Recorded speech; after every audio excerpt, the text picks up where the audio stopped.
vehicles in self-line. LD, verify code for launch. LD.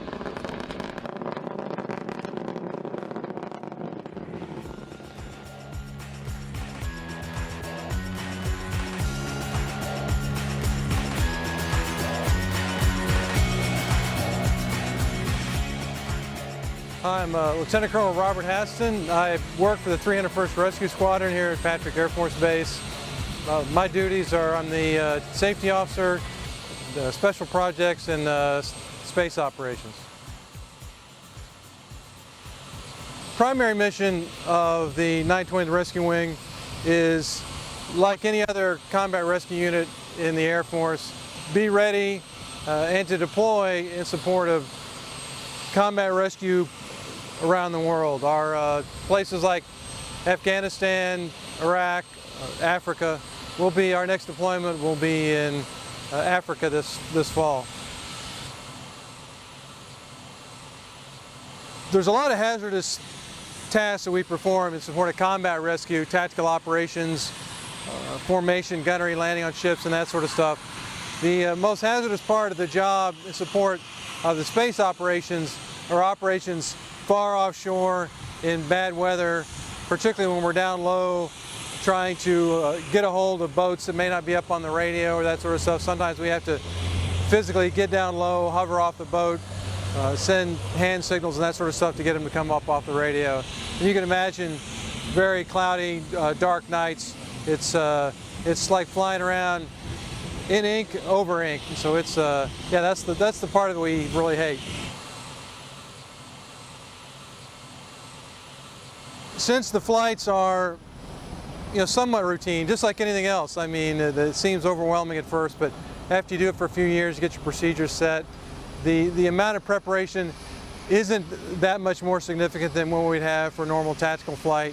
We have a box, they call it, that we're supposed to keep the vessels out of.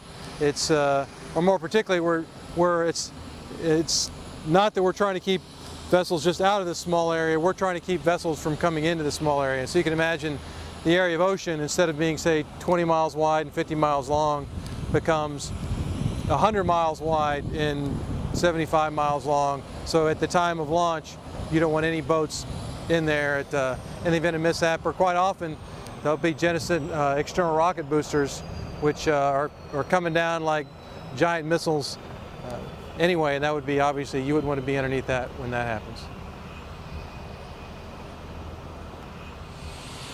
Yeah, we've been supporting various space launch missions as long as I've been here, since the mid-90s. The bulk of that flying has been in support of range clearing duties, where we would get out in advance of the launch about 2 hours prior and make sure that the downrange area off Cape Canaveral is clear of boats.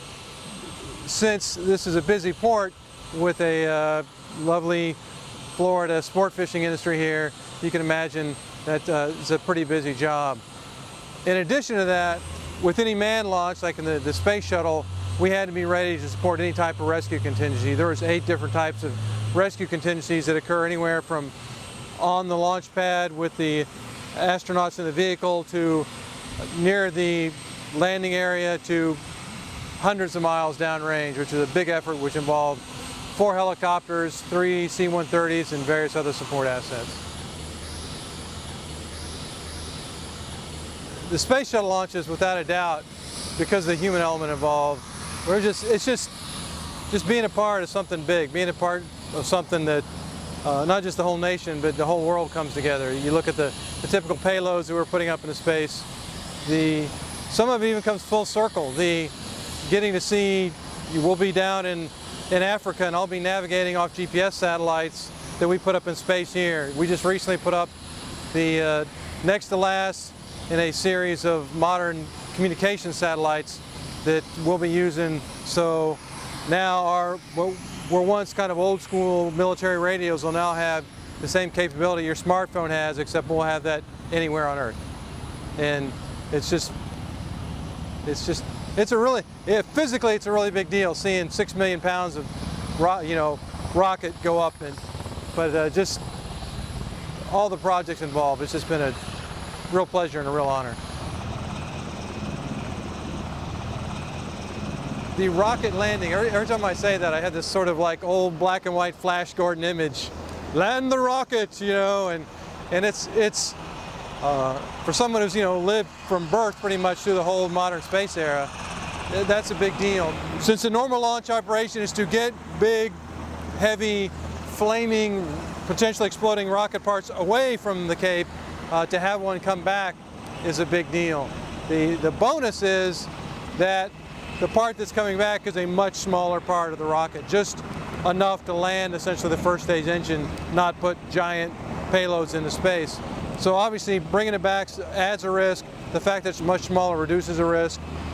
And they help reduce that by, in the event, if it doesn't stay in a certain set of parameters that bring it back to the launch pad, if it gets out of those parameters and they know it can't make it back anyway, they'll initiate the self-destruct sequence and then charges all along the rocket, cut it up in little pieces so it comes out of the air like a shotgun shell instead of a giant bullet coming back.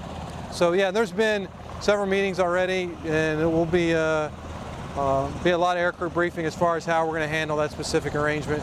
And we've laid on extra aircraft and extra flight time for it. Just to make sure I give a shout out to everybody, the 920 is a very large unit. As you can see, we have air refueling tankers. Beyond that, we have an entire aeromedical staging squadron. Like when we were in Afghanistan, we'd be picking patients up off the battlefield. Some of our tankers were transporting patients around the theater in Afghanistan. They'd be processed by some of our own 920th ASTS people, and they'd be getting them back to the States for medical care. And to do that, it takes a big core of people. Obviously, a lot of very maintenance-intensive aircraft. You can see that from the number of people we have on the ramp and all the vehicles running around. We couldn't do any of that without the pararescuemen out there getting the guys off the field, getting them out of the water, getting them on and off of boats, and that sort of stuff. So it's a big mission, and like our patch is, it's a little globe. It's all over the world, and I've been involved in it since coming up on about 28 years now, and it's been exciting. It's been a big deal. I'm going to miss it.